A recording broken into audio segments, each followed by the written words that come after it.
Menores saem de Santo Antônio do Descoberto para praticar crimes em Goiânia. E você vai ver ainda.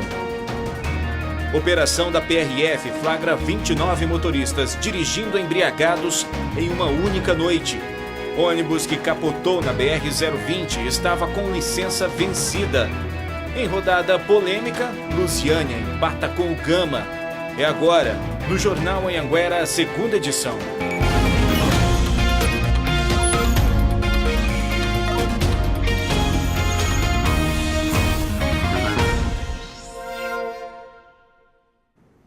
Olá, boa noite.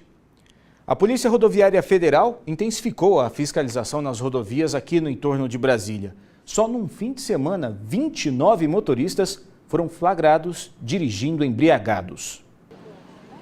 A blitz foi na BR-040 em Valparaíso. Os agentes autuaram pelo menos 598 veículos. Para seu Severino, ações como esta deveriam acontecer com mais frequência. É falta de responsabilidade. Tem que ter a compreensão de que nunca combinou a direção com álcool, né? Só este fim de semana, a PRF flagrou 29 motoristas dirigindo alcoolizados. Durante a operação, foram recolhidas também 32 carteiras de habilitação, na maioria dos casos, todas por embriaguez ao volante. Só este ano foram 132 flagrantes por embriaguez ao volante nas rodovias do entorno. No mesmo período do ano passado, foram 112. Nós fizemos fiscalizações a veículos no local, abordamos diversos condutores, fizemos teste do etilômetro em todos eles que a gente abordou. A gente apoiou também a travessia dos pedestres na rodovia que fica em frente ao show. E dessa forma a gente conseguiu evitar diversos acidentes, né? Não houve registro de acidentes graves no local. O objetivo da PRF é conscientizar os motoristas em relação aos perigos de dirigir embriagado e também sobre o excesso de velocidade, infrações que mais acontecem nas rodovias que cortam o entorno. A partir do momento que um condutor resolve embriagar-se ou ingerir bebida alcoólica e dirigir veículo automotor, ele está aumentando em muito o risco de se acidentar e o risco também de atropelar um pedestre. Quem for pego dirigindo sob o efeito de álcool paga multa no valor de quase R$3.000, suspensão do direito de dirigir e recolhimento da habilitação. Para mim tinha que ser a cadeia, porque o cara que bebe e pega no volante é um assassino como a mesma coisa do que o cara que pega numa arma para atirar em qualquer um. Ainda falando de trânsito, uma mulher morreu ontem em um acidente na BR-020. Ela estava com um grupo de 22 garis que voltavam do trabalho no plano piloto. O ônibus foi fretado pela empresa Sustentare, que presta serviço ao SLU. Nele havia 23 pessoas. O motorista, José Hamildo de Souza Gomes, de 51 anos, teve cortes na cabeça e na axila. Os 22 passageiros eram garis, que voltavam do trabalho no plano piloto de varrição de rua. No domingo é feito o trabalho por escala, então o ônibus daqui de Planaltina foi escalado para fazer o trabalho no plano piloto. Então eles saíram de manhã e agora à tarde, voltando, aconteceu o acidente. O acidente foi na altura do quilômetro 18, na BR-020, em frente à Embrapa. De acordo com a Polícia Rodoviária Federal, o motorista informou que foi fechado por uma caminhonete na hora chovia, por isso ele perdeu o controle do ônibus e aí tombou aqui na ribanceira. Pela informação, ele foi fechado e o veículo evadiu-se do local. 9 viaturas, um helicóptero e 34 bombeiros atuaram no socorro. Segundo a corporação, foram 19 vítimas, mas apenas 14 pessoas aceitaram ser transportadas para 3 hospitais: Paranoá, Sobradinho e Planaltina. A maioria com dores nas costas e tonturas. Mas uma delas não resistiu aos ferimentos e faleceu durante a cirurgia em Planaltina. Crisângela da Cruz Silva, de 41 anos. O Sindicato de Limpeza Urbana lamentou a morte da trabalhadora nas redes sociais. O Sindilurb vai acompanhar tudo de perto para ver se a empresa está dando a devida assistência, até porque isso caracteriza um acidente de percurso. Os trabalhadores ainda estavam na responsabilidade da empresa. As outras vítimas foram liberadas. Uma delas, que não quis se identificar, disse que o motorista não estava em alta velocidade. Em nota, a empresa Sustentare lamentou profundamente o ocorrido e informou que está prestando toda a assistência aos funcionários envolvidos. A perícia vai confirmar a causa do acidente. A Polícia Rodoviária Federal pede aos motoristas prudência, pois acidentes na 020 são comuns. Uma pista de tráfego rápido, de grande intensidade de veículos, e as pessoas não tomam a recomendação de reduzir a velocidade em chuva. A pista escorregadia e o excesso de velocidade contribuem sobremaneira com os acidentes nessa rodovia. Segundo a Sustentare, os 14 servidores que ficaram feridos e que foram encaminhados para os ontem já receberam alta. A Secretaria de Mobilidade disse que a Corpertran, cooperativa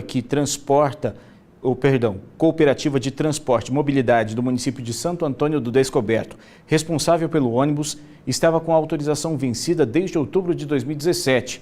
Nós não conseguimos contato com a cooperativa. Veja a seguir, adolescentes de Santo Antônio do Descoberto são presos praticando crimes em Goiânia. E ainda sobe e desce do preço dos combustíveis, deixa os motoristas irritados. Agora são 7 horas e 27 minutos, a gente volta em instantes.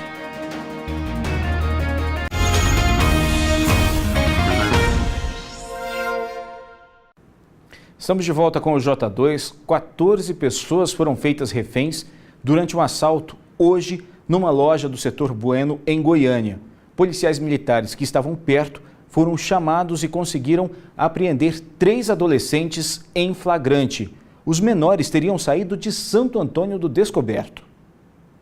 A loja tinha acabado de abrir quando 3 adolescentes chegaram e deram voz de assalto. Funcionários e clientes foram rendidos. Um dos suspeitos começou a pegar os celulares que estavam nas vitrines, enquanto os outros 2 levaram as vítimas para o andar de cima, onde fica o estoque. 14 pessoas, entre clientes e funcionários, foram mantidas reféns. Márcio tinha acabado de fazer uma compra e estava no caixa quando foi rendido. Observei que chegou uns rapazes jovens com armas já sacadas e falando, é um assalto, Os PMs foram avisados sobre o roubo e correram para lá. A negociação durou cerca de 20 minutos até que os adolescentes se renderam, mas antes tentaram confundir os PMs. Esses autores estavam se fazendo também de vítima, estavam no meio das vítimas. Perguntaram aonde estavam os autores, não tem autor, aqui é só vítima. Numa bolsa, os menores já tinham recolhido 30 celulares e 2 cartuchos de impressora. As 2 armas usadas não eram de fogo, mas de pressão. Só que em uma delas havia balas de verdade, para tentar torná-la ainda mais real.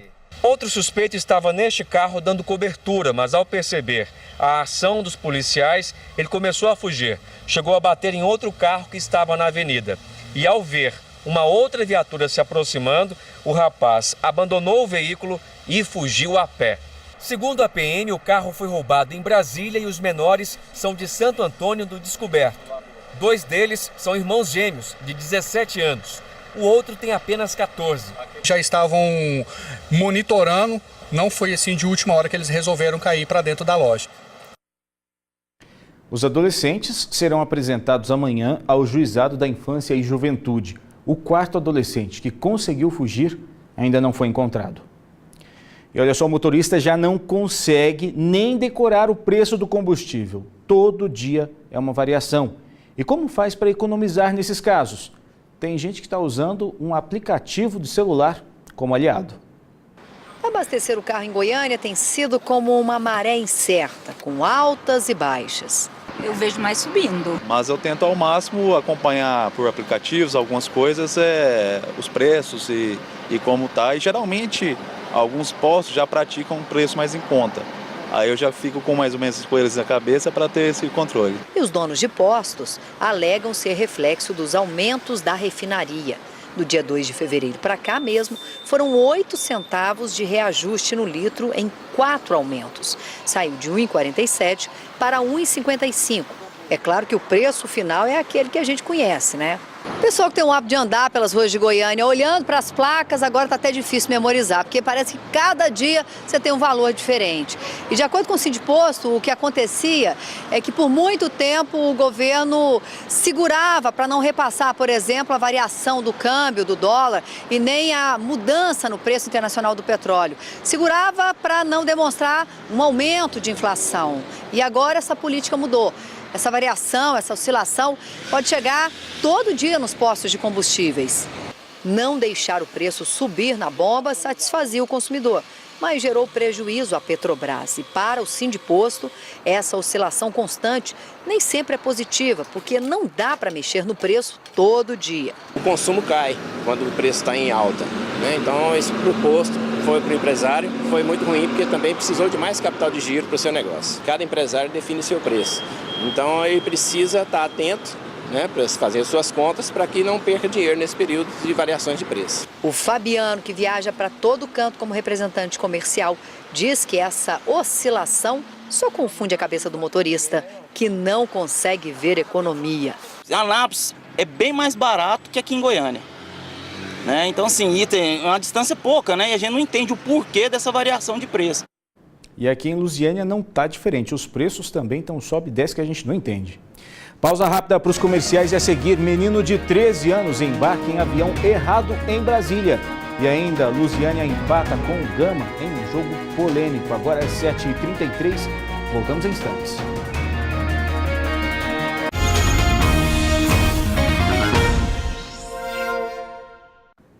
Vamos falar agora de futebol. O Lusiânia garantiu um empate contra o Gama no Bezerrão pelo Campeonato Candango. Um jogo cheio de polêmicas envolvendo a arbitragem, com um possível gol de mão do Gama. Dá uma olhada na partida. Um empate com cara de vitória. Isso mesmo. A partida entre Gama e Lusiânia terminou em 2-2, mas teve jogada polêmica. Aos 35 minutos do segundo tempo, bola levantada na área, Vitor Xavier cabeceou, mas a bola desviou, parece que na mão do jogador, e entrou no fundo da rede. Além disso, o atleta parecia impedido, mas o árbitro validou o gol. O Luiz Carlos reclamou e acabou expulso. A gente fica chateado, né? E no final você acaba levando a fama de reclamar. Eu fiz a mesma reclamação que o treinador do Gama fez. Fui até o meio-campo para falar com o quarto árbitro. E o treinador do Gama não foi expulso. Eu fui expulso. Outro fato. Mais uma coisa, se tivesse que dar o gol, não existe gol de mão no futebol. Meu jogador fez o gol de mão. A partida estava empatada. O primeiro gol saiu aos 12 minutos com Vitor Xavier. E aos 34 minutos, o meia William mandou a bola para o fundo da rede. Mas a bruxa estava solta para o lado do Lusiânia. Castro machucou. O Tom machucou, o Rafinha machucou, o Felipe entrou com torcicolo, o Everton no aquecimento também teve um problema, nós tivemos uma série de problemas. Foram muitas dificuldades pro Azulão. Mesmo assim, o Gama veio para cima. Até que no finalzinho do jogo, aos 43 minutos, Marlon trouxe o gol de empate pro Lusiânia. Empate que poderia ter sido uma vitória, se não fosse uma certa mãozinha. Eu acho que o mais importante é pontuar, né? A gente jogou com a equipe difícil, uma equipe que vinha com a invencibilidade, né? Uma equipe bem qualificada. Teve a infelicidade da arbitragem, que eu vou bater nessa tecla porque ficou feio. Com esse empate, o Lusiânia está na terceira posição do Campeonato Candango. O próximo jogo do Azulão é no domingo, às 3h30 da tarde, no Serra do Lago, contra o Sobradinho. Já o Formosa, que está na sexta colocação, joga contra o Gama no domingo, no Diogão, às 3h30 da tarde. E olha só essa história. Um adolescente de 13 anos entrou num avião para viajar sozinho em Brasília, com destino a Florianópolis. Só que foi parar em outra cidade, a 500 quilômetros de distância. Um dos maiores problemas para quem viaja de avião é ter a mala extraviada. Mas já imaginou ter o filho extraviado? Foi o que aconteceu com o Eduardo. O filho dele estava fazendo a terceira viagem sozinho. Ele ia de Brasília para Florianópolis, onde ele mora com a mãe. Mas foi parar a 500 quilômetros de casa, em Porto Alegre. A gente só foi perceber que ele estava na aeronave errada quando ele pousou em Porto Alegre, desceu do avião e não identificou o aeroporto. Aí ele ligou para mim, não conseguiu falar comigo nos primeiros 5 minutos, conseguiu falar com a mãe, depois eu liguei de volta. Ele estava muito nervoso, chorando. Aqui no check-in, o garoto colocou uma pulseira vermelha, que significa que é um menor desacompanhado. Tem que ficar sob a responsabilidade de um funcionário da empresa, no caso, a Avianca. Mas já lá dentro do embarque, o garoto foi deixado com um grupo que estava fazendo uma viagem completamente diferente da dele. Segundo a família, a empresa reconheceu que não fez a verificação do bilhete e também não percebeu que tinha uma pessoa a mais dentro do avião. Eles tiveram mais 3 oportunidades de identificar e não identificaram, que foi no momento de entrada do finger, no momento da troca da cadeira e no momento da contagem. Então, foi uma grande falha da Avianca na venda e principalmente no pós-venda, né? Porque eu estou esperando ainda a ligaçãozinha deles, não aconteceu ainda. E antes de encerrar o J2, a imagem do dia de hoje vem de Planaltina, mandada pela professora Kelliene. Dá só uma olhada nessa imagem então. Ela registrou a festa surpresa, com direito a tapete vermelho e tudo mais, para a professora e coordenadora Roseli Miranda. Os alunos do Colégio Estadual Complexo 1 organizaram a festa a Roseli, que ficou 3 meses de licença por causa de um tratamento de saúde. E hoje, como ela é muito querida por todos, retornou à escola e recebeu essa belíssima homenagem merecida. O J2 de hoje fica por aqui. Para você, uma boa noite e a gente volta a se ver amanhã. Tchau!